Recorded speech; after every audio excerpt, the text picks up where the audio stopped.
Good morning viewers. இன்றைக்கி நாங்கள் என்ன பார்க்க போகிறோன்னா சந்திப்பிலை பார்ட் 3. பார்ட் 1 அண்ட் பார்ட் 2 ஏற்கனவே போட்டதை பார்க்கலன்னா தயவுசெய்து அதை போய் ஒரு வாட்டி செக் பண்ணி ரீட் பண்ணிவிட்டு பார்ட் 3 பாருங்கள். அப்போ தான் ஒரு கண்டினியூட்டி அண்ட் ஒரு என்ன சொல்கிறது ஒரு புரிதல் இருக்கும், அல்லது ஏதோ புதுசாக பார்த்த மாதிரி இருக்கும். நம்ம அதில் ஒரு சின்ன ரீகேப் பண்ணிடுறேன். பார்ட் 1 அதில் என்ன நம்ம பார்த்தோம்னா ஃபஸ்ட்டு ஆஇஉ ஆகிய சுற்றெழுத்துகளுக்கு பின் வல்லினம் அதை பார்த்தோம். ரெண்டாவது ஏ என்ற வினா எழுத்துக்கு பின் வல்லினம். மூன்றாவது அந்த இந்த எந்த அந்த மாதிரியான சுட்டு மற்றும் வினா சொற்கள் அதுக்கு பின்னால் வல்லினம் பார்த்தோம். நான்காவது ரெண்டாம் வேற்றுமை உருபு ஐ வெளிப்படையாக வரும்போது வல்லினம். ஐந்தாவது என்ன பார்த்தோம்னா நான்காம் வேற்றுமை உருபு கு வெளிப்படையாக வரும்போது வல்லினம். அடுத்து வன்தொடர் குற்றியில் ஒரு சொற்களின் பின் வல்லினம். கடைசி அந்த ஃபஸ்ட்டு பார்ட்டில் மென்தொடர் குற்றி எழுதுகிற சொற்களின் பின் வல்லினம் எல்லாம் பார்த்தோம். பார்ட் 2 அதனுடைய கண்டினியூஷன் குற்றி எழுதுகிற சொற்களின் பின் வல்லினம் அதை பார்த்தோம். அதே மாதிரி இந்த ஓரிடத்து ஒரு மொழி அதற்கு பின்னாடி வல்லினம். அப்புறம் அந்த தனிக்குறிலை அடுத்து வரும் என்னும் நெடில், அதாவது இந்த நிலாச்சோறு பலாச்சுவை இந்த மாதிரி இருக்கு இல்லையா, அந்த மாதிரி நிலா பலா அது தனிக்குறிலை அடுத்து வரும் என்னும் நெடிலுக்கு பின் வல்லினம். பண்புத்தொகை அதில் வல்லினம் பார்த்தோம். பண்புத்தொகைன்னா நேரம் அதனுடைய கேரக்டர்ஸ் அதை பற்றி சொல்லக்கூடியது. அதில் நீலப்படம் அல்லது நீலக்கடல் அது ஒரு இது, பச்சை பட்டு இந்த மாதிரியான எக்ஸாம்பிள்ஸ் அதை நம்ம சொல்லிக்கலாம். அடுத்து இருபெயரட்ட பண்புத்தொகை, அதாவது பொதுப்பெயர் பின்பு அதனுடைய குறிப்பான பெயர் முன்னு நின்று இடையில் வல்லின எழுத்து மிகுந்து வருவது. பெஸ்ட் எக்ஸாம்பிள் வந்து சாரை பாம்பு. பாம்புங்கிறது பொதுப்பெயர், சாரை அதனுடைய ஸ்பெஷல் கேட்டகரி, ரைட். இடையில் வல்லின எழுத்து மிகுந்து வரும். அதே மாதிரி மற்ற மற்றும் மற்றை இனி தனி இந்த மாதிரியான சில சொற்கள் பின் வல்லின எழுத்து மிகுந்து வரும். அடுத்து உரிச்சொற்களின் பின் வல்லின எழுத்து, அதில் சால தவ தட குல இந்த மாதிரியான உரிச்சொற்களின் பின் வல்லின எழுத்து மிகுந்து வரும். அப்புறம் என்ன பார்த்தோம்னா ஆய் போய் என்ன வினையச்சங்கள், அதாவது அழகாய் பாடினான் அப்படின்னு வருது இல்லையா, அதுக்கு பின் வல்லின எழுத்து மிகுந்து வரும். அப்புறம் இன்னொன்று என்னென்னா ஈறுகட்ட எதிர்மறை பெயரச்சத்தின் பின், அதுக்கு பெஸ்ட் எக்ஸாம்பிள் வந்து பார்த்திங்கன்னா கூவாத கோழி, அதில் அந்த தா ஈறு கெட்டு கூவா கோழி அப்படின்னு சொல்லி வரும், அது ஒரு பெஸ்ட் எக்ஸாம்பிள். அப்புறம் நிலைமொழி ஈற்றில் உயிரிழத்து நீக்க வருமொழி முதலில் வல்லினம் இருந்துச்சுன்னா அது மிகுந்து வரும். அதுக்கு பெஸ்ட் எக்ஸாம்பிள் பார்த்திங்கன்னா பனித்துளி, பனி ஈ உயிரிழத்து ஃபஸ்ட்டு சொல்ல பனியில் கடைசியாக இருக்குது, வருமொழி வல்லினத்தில் தொடங்குது அடுத்த சொல். இப்போ இடையில் வல்லின எழுத்து மிகுந்து வரும். என்னென்ன பார்த்தோன்னா 8 10 அந்த மாதிரியான எண்களுக்கு பின் வல்லினம் மிகுந்து வரும். அப்புறம் இன்னொன்று மகரமெயில், இப்போ மரம் சட்டம் இதில் பார்த்திங்கன்னா அந்த மரம் மகரமெய் எம் அழிந்து மரச்சட்டம் இந்த மாதிரி வரும். மகரமெய் மெய் அழிந்து அதில் வல்லினம் மிகுந்து வரும். இந்த மாதிரியாக ஃபஸ்ட் அண்ட் செகண்ட் பார்ட் அதில் வல்லின எழுத்து மிகும் இடங்கள் எங்கே என்னென்ன அப்படின்னு பார்த்தோம். இது வந்து தேர்ட் பார்ட். இதோட அந்த வல்லின எழுத்து மிகும் இடங்கள் வந்து முடிஞ்சிடும்.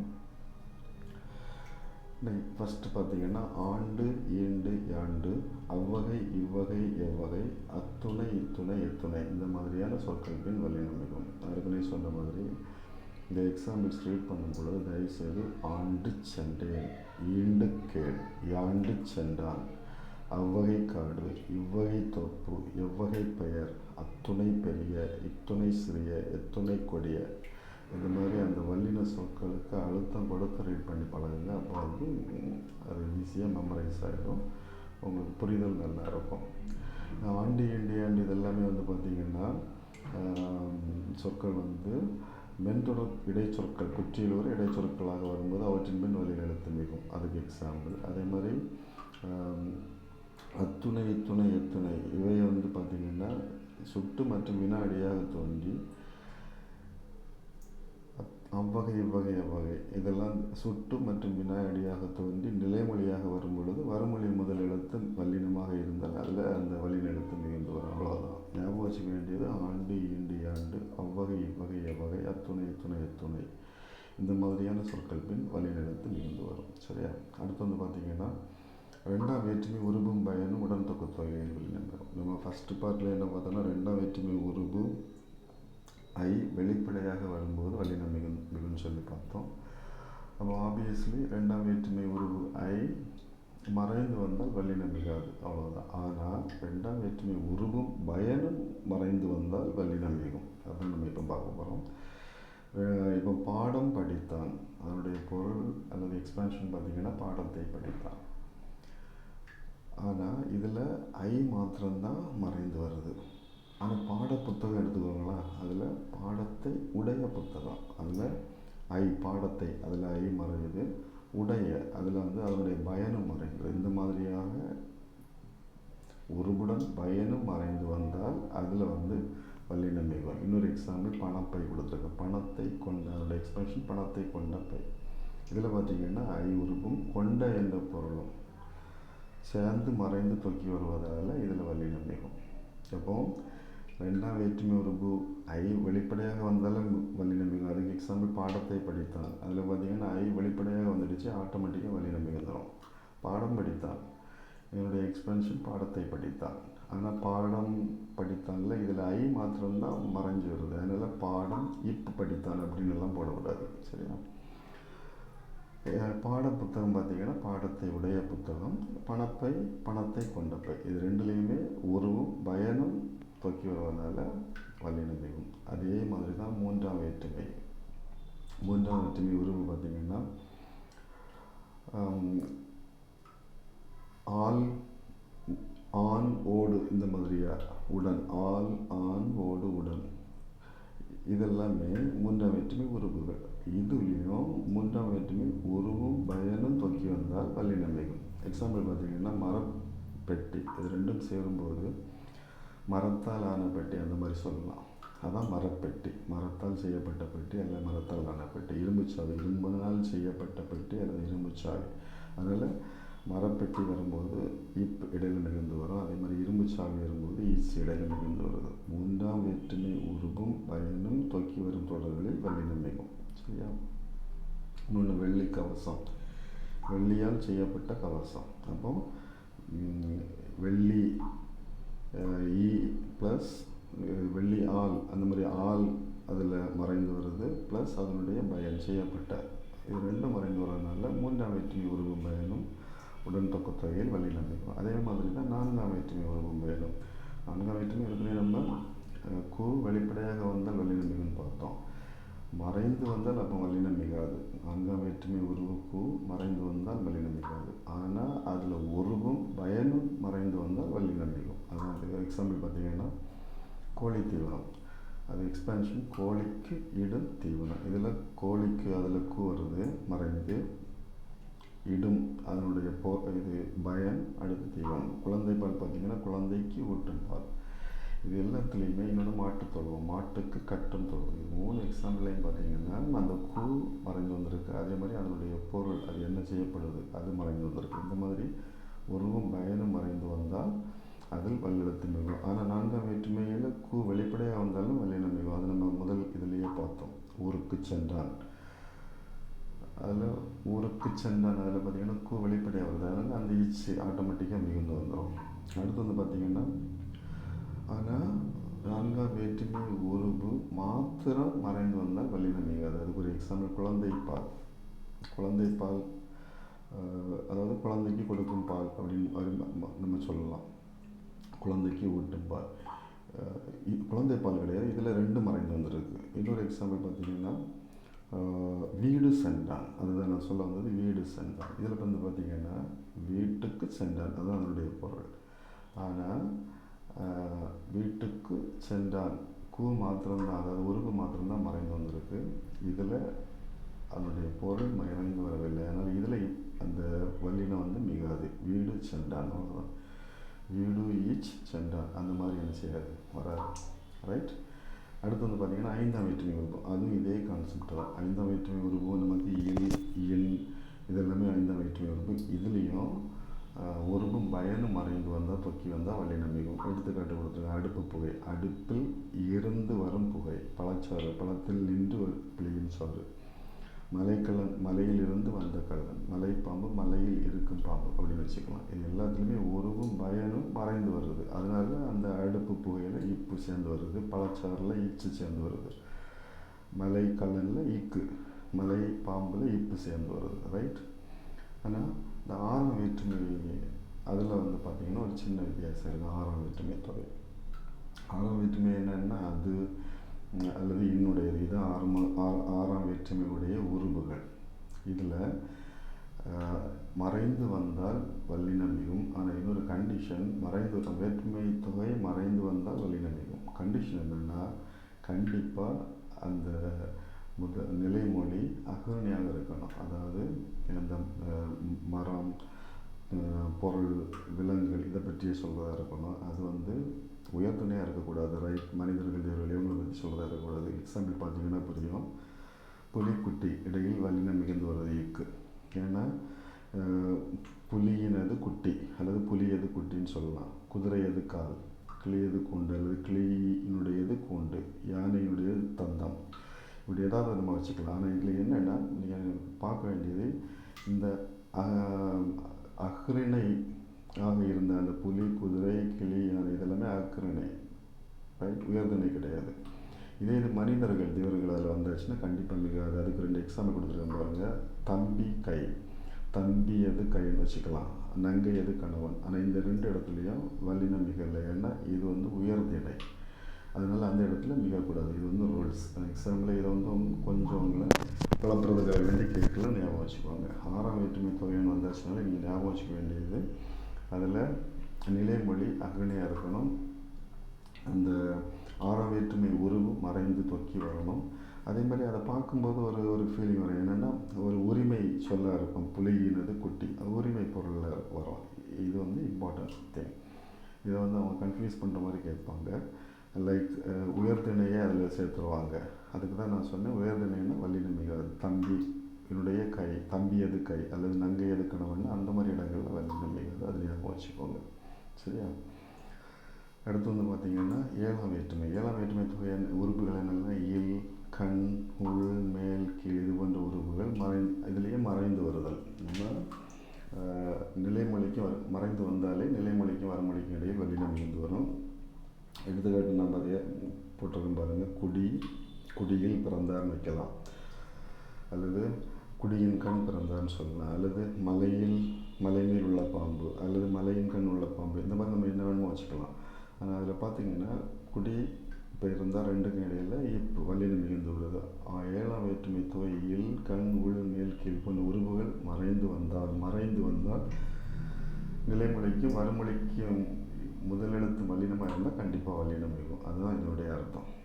ஆனால் ஏழாம் வேற்றுமை உருவு வெளிப்படையாக வந்தால் கண்டிப்பாக வல்லினம் மிகாது. அதுக்கு ஒரு எக்ஸாம்பிள் பார்த்திங்கன்னா வீட்டுனுள் சென்றான். நான் ஒரு எக்ஸாம்பிள் கொடுத்துருக்கேன், பார்த்துடுங்க. வீட்டுனுள் சென்றான். இதில் உள் அப்படிங்கிறது வெளிப்படையாக வருது. அந்த இடத்துல வீட்டுனுள் இச்சு சென்றான் கூட இச்சு ஆட் ஆகி வராது. வெளிப்படையாக வந்தால் வல்லினம் மிகாது. சரியா? அப்போ இந்த 2ஆம், 3ஆம், 4ஆம், 5ஆம், 6ஆம் இது படிக்கும்போது 2, 4 இது 2லேயுமே வெளிப்படையாக வந்தால் வல்லினம் மிகும். அது ஞாபகம் வச்சுக்கோங்க.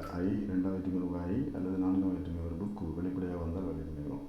இந்த 2, 4ல் 2 to 5 வரைக்கும் 2, 3, 4, 5 இந்த 4 வேற்றுமை உறுப்புகள்லையும் இந்த உருபும் பயனும் மறைந்து வந்தால் தொக்கி வந்தால், அதான் உருபும் பயனும் உடன் தொக்கத்தொகைன்னு சொல்கிறது. தொக்கி வந்தால் வல்லினம் மிகும். சரியா?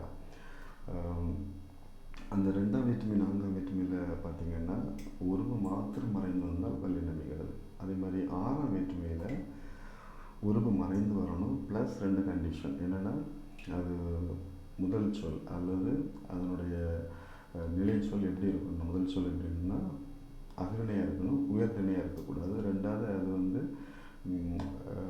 ஒரு என்ன சொல்கிறது உயர்திணையாக இருக்கக்கூடாது. மெயின் இம்பார்ட்டன்ட் கான்செப்ட் அதுதான், உயர்திணையாக இருக்கக்கூடாது.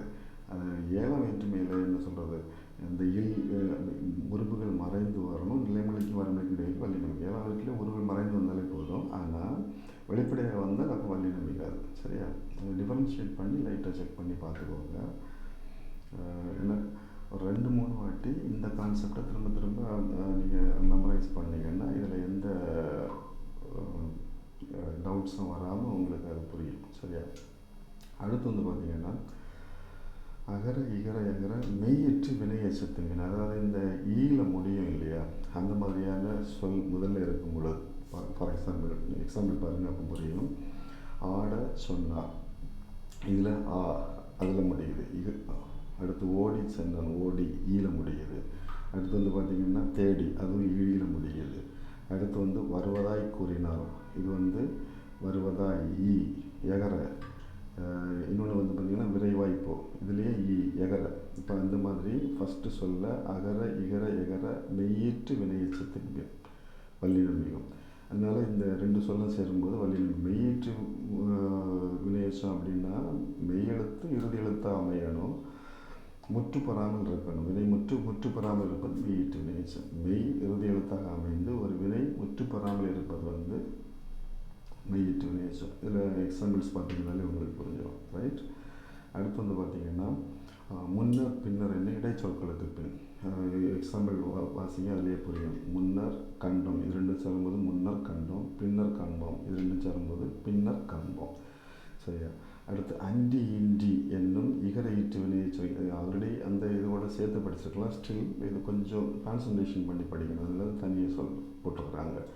அண்டி இன்றின்னு இகர ஈற்று வினையச்சொல். அதுலேயும் பார்த்தீங்கன்னா தெரியும், இந்த கேட்டாலின்றி, துணையின்றி, அவனின்றி, பிடித்தாலின்றி, இது எல்லாமே இகர வீற்று வினையச்ச சொற்கள். அதுக்கு பின்னாடி வரக்கூடிய அடுத்த சொல்லில் வல்லின எழுத்து முதல் எழுத்தாக இருந்தால் கண்டிப்பாக வல்லினம் மிகுந்து வரும். கேட்டாலின்றி கொடேன், துணையின்றி செல்லேன், அவனின்றி தீராது, படித்தாலின்றி புரியாது. சரியா? அடுத்து வந்து பார்த்திங்கன்னா அரை பாதி எண்ணு பெயர்களின் சொல் வல்லினம். ஏற்கனவே நம்ம 8, 10 அந்த எண்களின் பின் வல்லினம் மிகுன்னு சொன்னோம். அதே மாதிரி இதில் அரை பாதி எண்ணு பெயர்களின் பின் வல்லினம் மிகும். அரை காணி, பாதி பங்கு, அந்த மாதிரி. சரியா? என ஆக என்னும் சொற்களுக்கு பின் வல்லினம் மிகும். எடுத்துக்காட்டு பார்த்தீங்கன்னா தெரியும். எனக்கு கூறினான், ஆக சொன்னான். இது வந்து நீங்கள் ரீட் பண்ணும்போது ஆட்டோமேட்டிக்காகவே அது உங்கள் மைண்டில் ஏறிடும். சரியா? அடுத்து வந்து பார்த்திங்கன்னா டாரா ரெட்டித்து வரும் நெடில்தொடர் உயிர்த்தொடர் குற்றியில் வர சொற்கள். இப்போ வீட்டு பார்த்திங்கன்னா இட்டு டூ, வீட்டு, அதான் டா ரெட்டித்து வருது. ஆற்று, இட்டு டூ, அதில் ரா ரெட்டித்து வருது. அதே மாதிரி முரட்டு, அதில் எகெயின் டா ரெட்டித்து வருது. சரியா? இந்த மாதிரி இதில் வந்து ஃபஸ்ட்டு 2வது நெடில்தொடர் குற்றியில் வர சொற்கள். முரட்டு அடுத்து வரக்கூடியது வந்து பார்த்திங்கன்னா உயிர்த்தொடர் குற்றியில் வர சொற்கள். இந்த மாதிரி டாரா ரெட்டித்து வரும் நெடில்தொடர் உயிர்த்தொடர் குற்றியல்களுக்கு பின் வல்லினம் மிகுந்து வரும். அதுக்கு எக்ஸாம்பிள் வீட்டுச்சுவர், ஆற்று பாசனம், முரட்டு காலை. சரியா? அடுத்து உகரத்தில் முடியும் வினையச்சங்கள் வன்தொடர் குற்றியலமாக இருந்தால் மட்டும் வல்லினம் மிகும். உகரத்தில் முடியும் பெற்று, படித்து, இது 2மே உகரத்தில் முடியும் வினையச்சம். வன்தொடர் குற்றியலகரமாக, அதாவது வல்லின எழுத்தை தொடர்ந்து வரக்கூடிய அந்த உகரம். பெற்று பார்த்திங்கன்னா இற்று, அந்த வல்லின எழுத்து தொடர்ந்து வருது. படித்து, அதில் ஈத்து, அதை தொடர்ந்து அந்த உகரத்தில் முடியும் வினையச்ச சொல் இருக்குது. அதனால் வல்லின எழுத்து இதில் மிகுந்து வரும். சரியா? அடுத்து பார்த்திங்கன்னா ஓமை தொகையை வல்லினம் மிகுந்து வரும். அதுக்கு எக்ஸாம்பிள் தாமரை பாதம், தமிழ்தாய். ஓமை தொகை என்பது இப்போ ஒப்பிட்டு சொல்வது. தாமரை போன்ற பாதம், அது தாய் போன்ற தமிழ், இந்த மாதிரி போல, புறைய, ஒப்ப போன்ற ஓம உருவுகள் தொக்கி வருவது. இதுதான் வந்து ஓமை தொகை. அதுக்கு நேர் ஆப்போசிட் பார்த்திங்கன்னா உருவாகும். இந்த 2லேயுமே வல்லினம் மிகுந்து வரும். இப்போ உருவகத்தை நம்ம சொல்லணும், எக்ஸாம்பிள் சொல்லணும்னா பாதம் தாமரைன்னு சொல்லலாம். பாதத்தால் ஆகிய தாமரை, அல்லது தமிழால் ஆகிய தமிழ் தாய் அப்படின்னு சொல்லலாம். தமிழாகிய தாய் அப்படின்னு நம்ம சொல்லலாம். சரியா? இது 2க்கும் ஒரே சின்ன வித்தியாசம்தான். இதில் முதல்ல உள்ளதில் பார்த்திங்கன்னா ஓமை தொகையில் போல, புறைய, அதாவது தாமரை போன்ற பாதம், இந்த மாதிரி ஓமை முன்னாடி வரும். உருவகத்தில் ஓமை வந்து பின்னாடி வரும். வேறு எந்த பெரிய வித்தியாசமும் கிடையாது. அடுத்து திசைப்பெயர்கள் எடுத்து வல்லினம் மிகும். அதுக்கு எக்ஸாம்பிள் பார்த்திங்கனாலே போதும். கிழக்கு கடல், மேற்கு சுவர், வடக்கு தெரு, தெற்கு பக்கம். ஸோ ரைட், இவ்வளோ தான் அந்த காம்போசிட் வல்லினம் மிகும் இடங்கள். நம்ம அடுத்து வந்து என்ன பண்ணலாம்னா வல்லின மிக இடங்கள் அதை பார்க்கலாம். அதை பார்க்கும்போது கம்பேரிட்டிவ் வல்லின மிக இடங்களில் அதே கான்செப்டில் என்ன சொல்லியிருக்காங்க, மிக இடங்கள் அப்போ எப்படி இருக்குது, இந்த மாதிரி கம்பேரிட்டிவாக படிக்கலாம். இந்த டிஎன்பிஎஸ்சியை இம்பார்ட்டண்ட்டாக நிறைய விஷயங்கள் www.jcd.net அதில் அப்டேட் ஆகிருக்கு. டெய்லி அப்டேஷன் அதில் பண்ணிகிட்ருப்பாங்க. Just check it out. எதுவாக இருந்தாலும் just comment, no the comments. Thank you.